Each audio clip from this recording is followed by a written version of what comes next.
छत्रपती श्री संभाजी महाराज की, भारत माता की, भारत माता की, भारत माता की।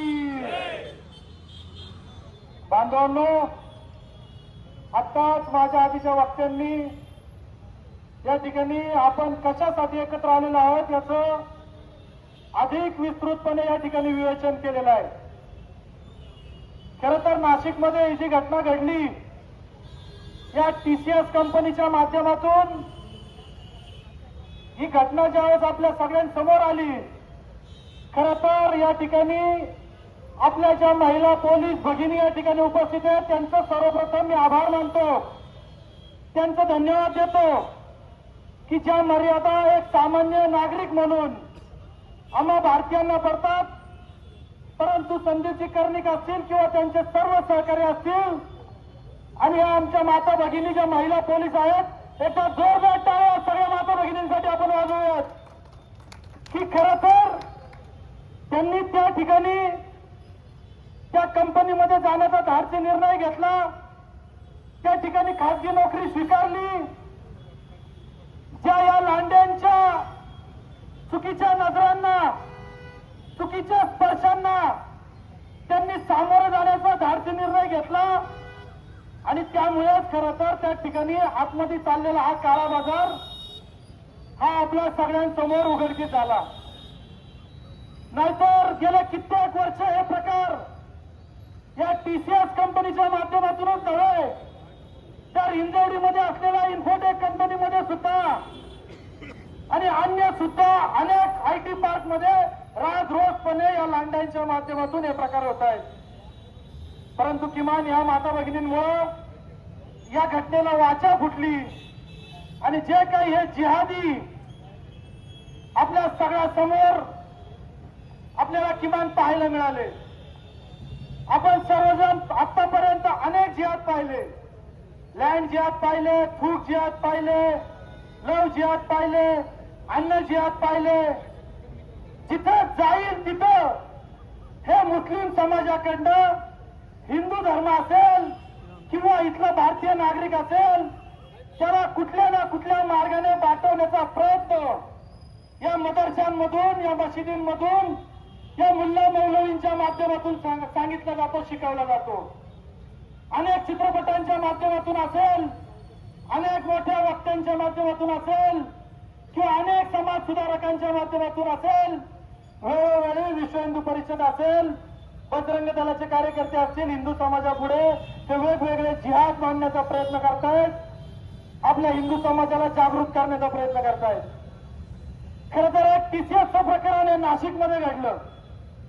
याच आठवड्यामध्ये या अकोल्यामध्ये, अमरावतीमध्ये, परतवाड्यामध्ये सुद्धा ज्याला नुकत्याच मिशा फुटलेल्या आहेत, संपूर्ण मिशा सुद्धा फुटलेला नाही असं 18 वर्षाचं कोवळा लांडा, एक नव्हे, दोन नव्हे, तीन नव्हे, तब्बल 180 मुलींना आपल्या प्रेमाच्या आपल्या जाळ्यात फसवतो, त्यांच्याशी शरीर संबंध ठेवतो, त्यांच्याशी वारंवार बलात्कार, त्यांचे फोटो काढतो आणि हे सगळं कशासाठी तर तो आणि त्याचा मित्र एकमेकांमध्ये स्पर्धा करतात, कोण किती जास्त मुली पटवतो। म्हणजे या हिंदू मुली यांचं पटवण्याचं साधन झालेलं आहे। का तर आमचे संस्कार कमी पडतात का, आणि हिंदू मुलींना सोशल मीडियाच्या माध्यमातून असेल किंवा अन्य मार्गाने असेल त्यांना प्रलोभन दाखवून त्यांना कुठल्या तरी हॉटेलवर नेऊन त्यांच्याशी शरीर संबंध ठेवण्यापर्यंत हे लांडे यांची मजल गेली। लेन्सकार्ड सारखं एक प्रकरणाचा आता या ठिकाणी उल्लेख झाला की लेन्सकार्ड ही जी संस्था, एक दुकान, एक शॉप, एक नामांकित शॉप की त्या ठिकाणी हिसाब घालण्यासाठी लावून गेली, हिंदी लावून गेली। तिथं जर आपला हिंदू युवक हातात जर असं काही ज्याला तो ज्या देवाला, ज्या धर्माला मानतो त्याचं जर काही असं कडा घालून गेली, काही जर का दोरा गांड घालून गेले तर त्यांना त्या ठिकाणी सांगितलं जातं की तुम्ही या ठिकाणी हे तुमचे हिंदू धर्माचे प्रतीक आणता कामा नये। म्हणजे कुठल्या स्तराला हे जिहाद चालले, खरं तर आता आकाश फाटलंय अशी परिस्थिती आपल्या सगळ्यांसमोर आलेली आहे। आणि या सगळ्या प्रकरणांचा जर आढावा घेतला तर या सगळ्याच्या मुळाशी आपल्याला जर कोण पाहायला मिळेल तर या सगळ्याच्या मुळाशी फक्त एकच, ज्याने अख्ख्या जगाला त्रास दिलेला आहे असा हा मुस्लिम धर्म, ज्याला तर खरं धर्मही म्हटलं नाही पाहिजे, हा एक पंथ त्या ठिकाणी, या पंथ हा सगळ्या जगाला नको नको करून सोडलेला आहे. फक्त ही आपल्या या पिंपरी चिंचवडची किंवा महाराष्ट्राची किंवा भारताची शोकांतिका नाही, तर सर्व जगाची ही शोकांतिका बनलेली आहे. आपल्या सगळ्यांना माहिती आहे की या इस्लाममुळेच, या मुस्लिम धर्मामुळेच वेळोवेळी भारताचे तुकडे पडले गेले. 1378 मध्ये ज्या वेळेस या भारत मातेचे लचके तोडले गेले त्यावेळेस इराण या देशाचा जन्म झाला. 1761 मध्ये अफगाणिस्तान या देशाचा जन्म झाला. 1947 मध्ये आपल्या सर्वांना माहिती आहे पाकिस्तानचा जन्म झाला. 1971 मध्ये बांगलादेशचा जन्म झाला.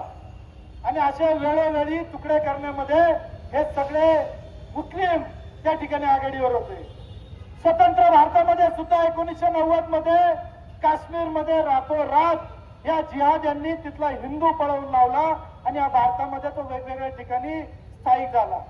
आता आसाम आणि केरळची तीच परिस्थिती आहे की त्या ठिकाणी हिंदू अल्पसंख्याक झालेला आहे, मुस्लिम बहुसंख्याक झालेला आहे.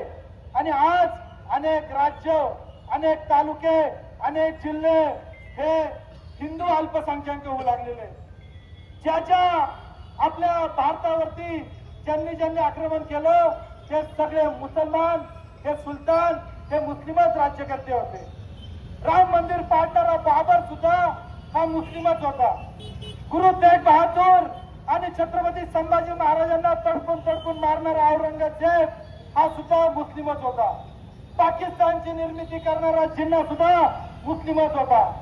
काश्मीर पंडितांची कत्तल करणारा दहशतवादी सुद्धा हे मुस्लिमच होते.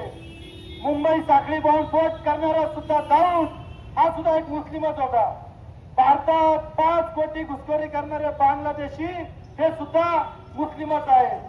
संसदेवर हल्ला करणारा अफजल गुरु हा सुद्धा मुस्लिमच होता.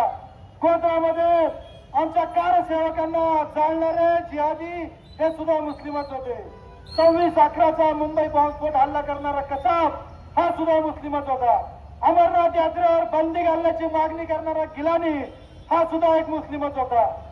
आता नुकताच 100 कोटी हिंदूंना संपवण्याची भाषा करणारा ओवैसी हा सुद्धा मुस्लिमच होता. गोमांस खाणारे, वंदे मातरमला विरोध करणारे, भारत तेरे तुकडे होगे इंशाअल्लाह म्हणणारे, हे लव जिहाद करणारे हे सर्वजण हे मुस्लिमच आहेत. आणि जर का आपण एवढे सगळेजण या मुस्लिमात जर असतील तर हिंदू समाजाने याचा विचार केला पाहिजे. खरं तर आता माझ्या आधीच्या वक्त्यांनी सांगितलं की या TCS प्रकरणामध्ये कशा प्रकाराने त्या ठिकाणी आपल्या हिंदू भगिनींना पीडित करण्यात आलेलं आहे. खरं तर जे कोणते मुस्लिम युवक होते आपल्या मुलींना त्या ठिकाणी वेगवेगळ्या माध्यमातून फसवून प्रलोभन देऊन त्यांच्याशी अंगलट करत होते, त्यांच्याशी जवळीक करत होते, त्यांच्या मांडीला हात लावत होते, त्यांच्या खांद्याला हात लावत होते, कीबोर्डला हात लावण्याच्या निमित्ताने त्यांच्या शरीराला चुकीचा स्पर्श करत होते.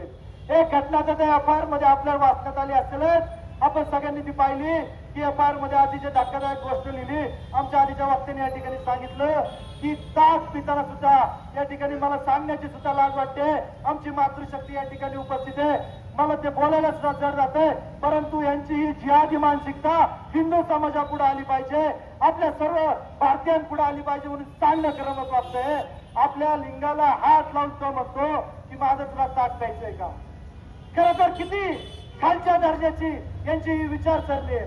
आज खरं तर छत्रपती शिवाजी महाराजांचा काळ असता तर खरं छत्रपती शिवाजी महाराजांनी काय केलं असतं आपल्या सर्वांना माहिती आहे. त्या काळी ज्या वेळेस फक्त एका स्त्रीशी बदामल केला म्हणून छत्रपती शिवाजी महाराजांनी त्या रांजाच्या पाटलाचा चौरंगा केला. आज खरं तर ती वेळ आलेली आहे.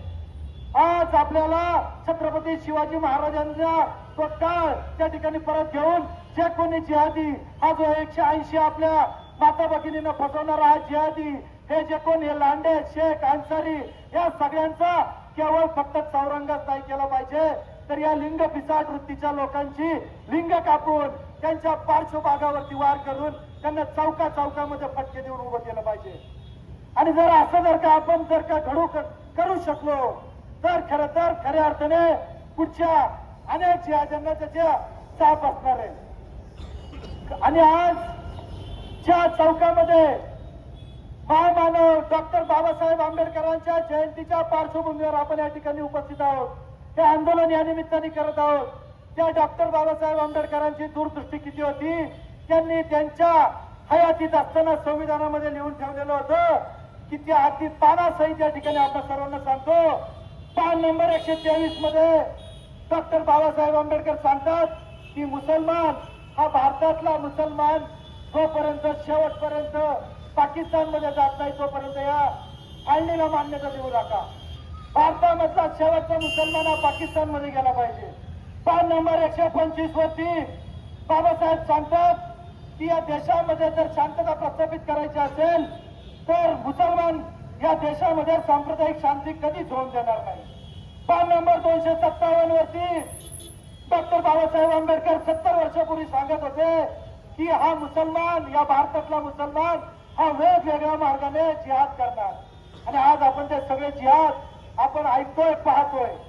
पान नंबर 303 वरती डॉक्टर बाबासाहेब आंबेडकर सांगतात की भारतातला मुसलमान हा कधीच हिंदूंचं सरकार स्वीकारणार नाही.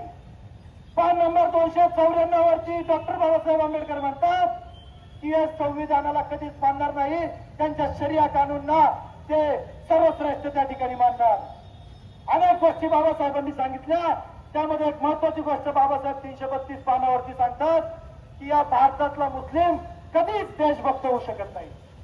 आणि आपण सर्वांनी ते पाहिलं की डॉक्टर APJ अब्दुल कलामांचा ज्या जनाजा निघतो त्यावेळेस किती त्या ठिकाणी मुस्लिम समुदाय उपस्थित असतो. आणि तेच जर कसाबचा असेल किंवा याकूब मेमनचा असेल किंवा दहशतवाद्याचा ज्या वेळेस अंत्ययात्रा निघते त्यावेळेस किती त्या ठिकाणी मुस्लिम समाज उपस्थित असतो. त्यामुळं पाकिस्तान आणि भारत ज्यावेळेस ही क्रिकेटची मॅच होती त्या मॅच मध्ये भारत ज्यावेळेस हरतो त्या फटाके वाजवणारे हे याच धर्तीतले हेच लांडे या ठिकाणी असतात. जी या TCS प्रकरणातली जी कोण ठाण म्हणून आहे तिला तर आपलं पोलीस प्रशासन तर नक्कीच शोधून काढेल. ती आरती 72 उरापर्यंत जरी गेली, तिच्या आरती तरी नरकापर्यंत जरी गेली तरी माझा महाराष्ट्र पोलिसांवर, या आपल्या भारतीय पोलिसांवर संपूर्ण विश्वास आहे. ते त्या ठिकाणी तिला शोधून काढतील आणि जो काही न्याय जो आपल्या संविधानाच्या माध्यमातून जो मिळवायचा तो मिळेल. त्या माध्यमातून असेल, या आंदोलनाच्या माध्यमातून असेल, हिंदू समाजाला एक आव्हान करणार आहे. जे डॉक्टर बाबासाहेब आंबेडकरांनी सांगितलं होतं त्याचा आपण सर्वांनी खोलवर विचार केला पाहिजे. आणि माझ्या आधीच्या वक्त्यांनी सांगितलं की आपल्याला जर संविधानिक मार्गाने जर या मुस्लिमांना, या लांड्यांना, या जिहाद्यांना जर योग्य धडा शिकवायचा असेल तर कुठलंही शस्त्र घेण्याची आवश्यकता नाही, तर यांच्या पाठीवर मारण्याची आवश्यकता नाही, यांच्या पोटावर मारलं पाहिजे. यांना कुठल्याच प्रकारचा आर्थिक व्यवहार आपण या ठिकाणी करता कामा नये. यांना कोणत्याच प्रकारची जागा आपण भाड्याने देता कामा नये. यांच्याशी कुठल्याच प्रकारच्या 1 रुपयाची खरेदी सुद्धा आपण करता कामा नये. हे जर आपण करू शकलो तर आपोआप इथला मुस्लिम त्या ठिकाणी जागेवर येईल. एवढीच विनंती आजच्या आंदोलनाच्या निमित्ताने करतो आणि थांबतो. पुन्हा एकदा सर्वांनी हाताच्या मुठ्या आवळायच्या आणि एक संकल्प करायचा आहे. सर्वांनी हाताच्या दोन्ही मुठ्या आवळा. बोला जय श्रीराम, जय जय श्रीराम, जय जय श्रीराम. धन्यवाद.